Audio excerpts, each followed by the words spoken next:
Fried chicken is a classic American meal, and for some time now, the two largest chains in the country to sell it have been KFC and Popeyes, longtime rivals that have been using different approaches to capture that market. Well, in 2023, it was big news when Popeyes surpassed KFC in US sales. I would say this is comparable to if Burger King were to surpass McDonald's, which has never happened, but it would be surprising and impressive if it did. To make this even more impressive, I want to point out that Popeyes is selling more food than KFC, while operating around 500 fewer locations, meaning sales per restaurant have been significantly better. To add some context here, KFC has always been the biggest of its kind, going back to the 1950s. By the 1970s, when the first Popeyes opened, KFC was not only the biggest bone in fried chicken restaurant, it was the biggest restaurant of any kind in the United States. So you can understand how, throughout most of these past 5 decades, it has seemed nearly impossible for Popeyes to ever reach this level. I think it would be interesting to explore this rivalry by comparing the two chains in 6 key categories. Starting off with the founders, obviously KFC was started by Colonel Sanders, who I would say sadly has become more of a joke through most of their advertising lately. So I want to make sure that I acknowledge some of the more impressive parts of his story. Father died when he was 6 years old, leaving his mother to support 3 young children. Partially due to issues with his stepfather, he dropped out of school and left home at 12 years old, where he worked a series of different jobs. By 1929, when he was approaching 40, he was running a gas station, where he started selling fried chicken to his customers and perfected his recipe.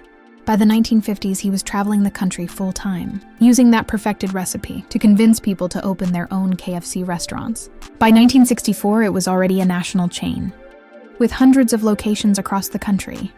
When he sold it to an investor group, that investor group proceeded to build the brand, even quicker than before now.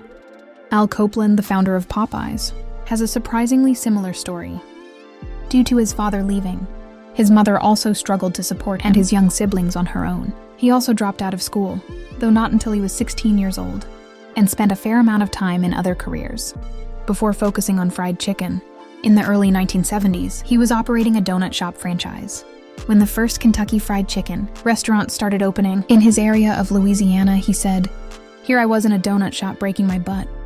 And Kentucky Fried Chicken came in at 11, closed at 8 and was doing 4 times the business said, if I can come up with a better tasting fried chicken, I can beat these guys." So Popeyes likely would have never even existed, if not for KFC, leading me to my next comparison. The state's KFC, well, I'm sure I don't have to tell you, is heavily associated with the state of Kentucky. That is where Colonel Sanders first sold that fried chicken at that gas station, and created the secret blend of 11 herbs and spices that later captured the attention of the entire nation. Now, Al Copeland is from Louisiana, and his first attempt to open a fried chicken restaurant was called Chicken on the Run, emphasizing fast service. Well, he struggled to make money with it, so after about 6 months, he shut down for a few days and reopened it under the name Popeyes, that featured spicier Louisiana Cajun-style chicken. That proved to be much more popular. It only took him 3 weeks to become profitable, and he later said that he believes the spices made the difference. Ever since, Popeyes has heavily promoted the fact that it is from Louisiana, instead of Kentucky, going so far as to rename the restaurant Popeyes Louisiana Kitchen in 2008. That was promoted with a new slogan, Louisiana Fast. Going back a little bit to the early 1990s, Al Copeland actually lost control of the company following its bankruptcy, but was able to keep control of the recipes through a separate company that paid a royalty to use them, until Popeyes bought those recipes for $43 million in 2014. The bottom line here is that KFC and Popeyes utilize distinct recipes that are built around spices that are associated with their respective states. However, there is a little twist to this. Popeyes has since moved their headquarters to Miami, Florida, while KFC is in the process of moving theirs to Plano, Texas. Next comparison I want to make is the marketing. For KFC, their biggest mascot has been Colonel Sanders himself. He sold the company. Part of that deal was that he would be an ambassador for the brand, so he continued promoting it, almost up until his death in 1980. And even then, they have kept that distinctive image alive in just about every way you can possibly imagine, maybe even going a little bit too far with it at times. For Popeyes, their longest-running mascot was logically Popeye the Sailor, who appeared in various advertisements for about 35 years, starting early on in the 1970s. But oddly enough, the restaurant is not named after him. It is named after Popeye Doyle, a character in the movie The French Connection, played by Gene Hackman. I do not think there's any direct connection there, but it is a popular movie that was released within a year of that first restaurant opening, moving over to KFC's most popular slogan over the years. It would have to be finger-licking good, which oddly enough originated in the 1950s. When a KFC commercial showed someone licking his fingers in the background, someone called up to complain about it, and their response was that he was doing it simply because the chicken was finger-licking good for Popeyes.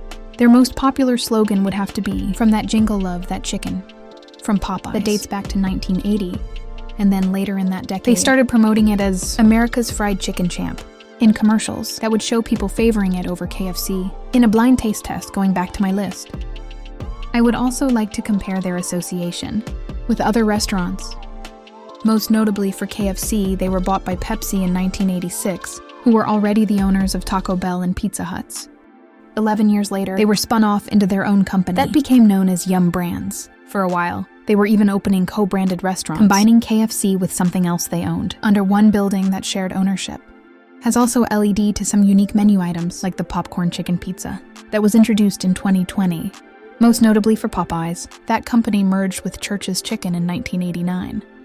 Their biggest non-KFC competitor at the time, and proved to be a little more than they can handle.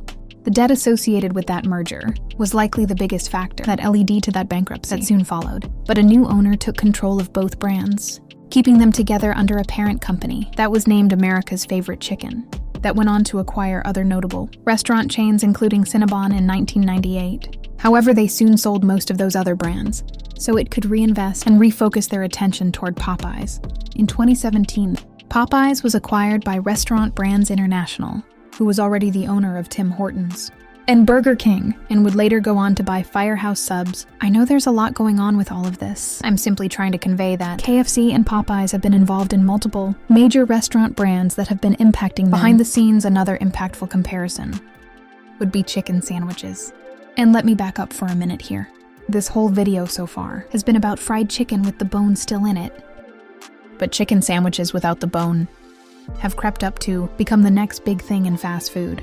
Chick-fil-A, specializing in these sandwiches, actually surpassed KFC in sales over a decade ago, and even today remains above KFC and Popeyes.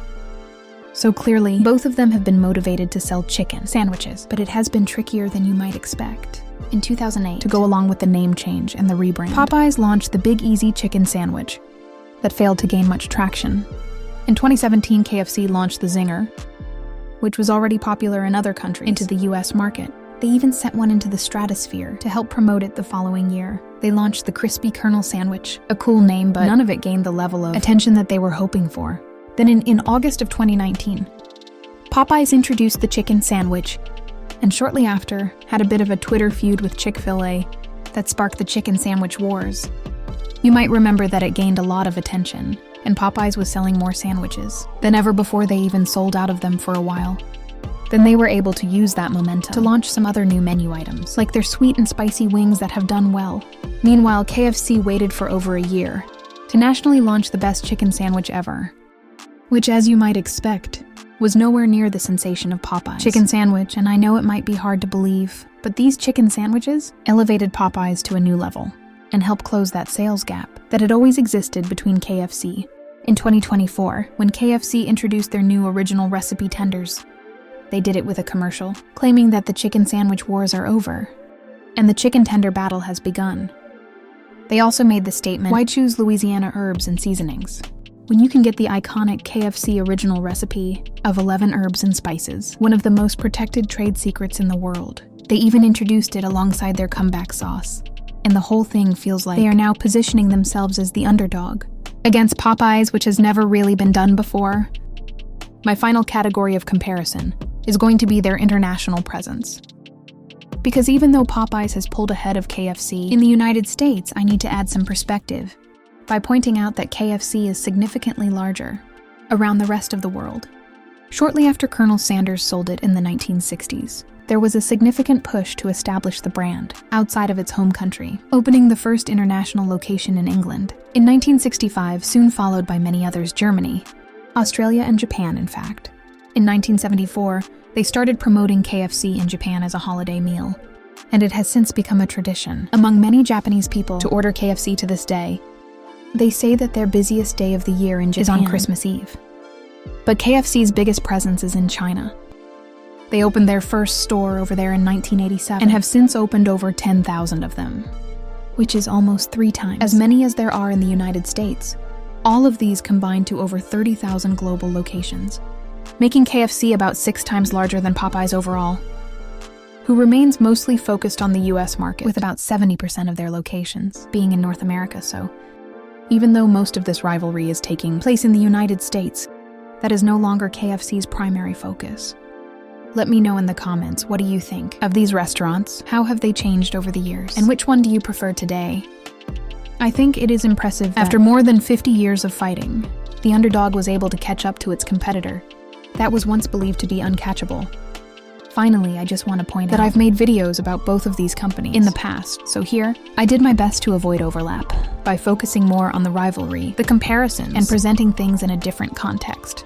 But I do recommend either one of those videos if you want to hear more about the individual stories and any other thoughts you have about KFC or Popeyes, or anything else in this video.